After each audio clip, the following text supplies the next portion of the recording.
పార్టీని నమ్ముకున్న వ్యక్తిని మీరు ఎన్నుకున్నారు. ఈరోజు మనందరం కూడా గుర్తుపెట్టుకోవాల్సింది, ఇక్కడికి వచ్చినప్పుడు అవతల పార్టీ వాళ్ళు మనం ఎగతాళి చేయాల్సిన అవసరం లేదు.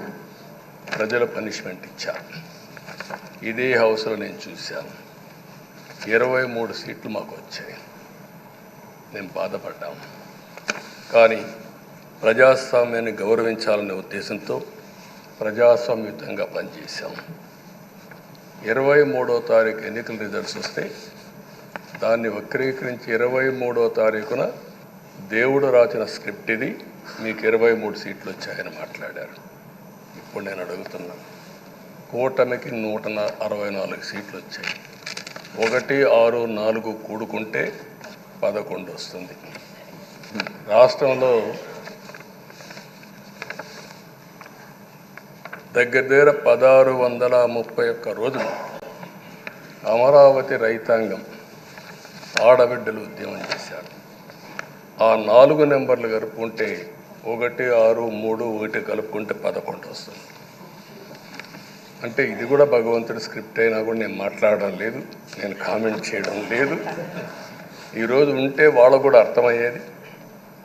వాళ్ళు ఉండకుండా పోవడం అనేది వాళ్ళ పిరికితనం తప్ప ఇంకోటి కాదని చెప్పి కూడా నేను మీకు తెలియజేస్తున్నా. అయితే నేను ఇక్కడుండే సభ్యులను కూడా మిమ్మల్ని కోరుతున్నా, మనం ప్రజా సమస్యలపైన దృష్టి పెట్టాలి తప్ప వీళ్ళ మీద కాదని చెప్పి కూడా నేను మీకు తెలియజేసుకుంటున్నాను. ఆ రోజు పవన్ కళ్యాణ్ గారిని అసెంబ్లీ గేటు కూడా తాకనీయం అని పెద్ద డైలాగులు చెప్పారు. 21 సీట్లలో పోటీ చేస్తే 21 సీట్ని గెలిపించిన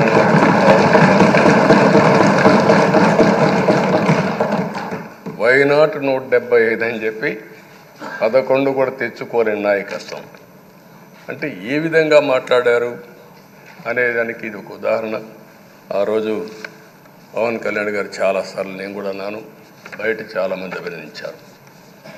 ఎక్కడ తగ్గాలో తగ్గడం, ఎక్కడ గెలవాలనో గెలవడం నేర్చిన వ్యక్తి పవన్ కళ్యాణ్ గారు. ఈరోజు మనందరం కూడా గుర్తుపెట్టుకోవాల్సింది, రాజకీయాల్లో సుదీర్ఘమైన రాజకీయాల్లో ఉన్నాం. మొత్తం కలిసి 16వ సభ. మీ అందరికంటే సీనియర్ మోస్ట్ నేను.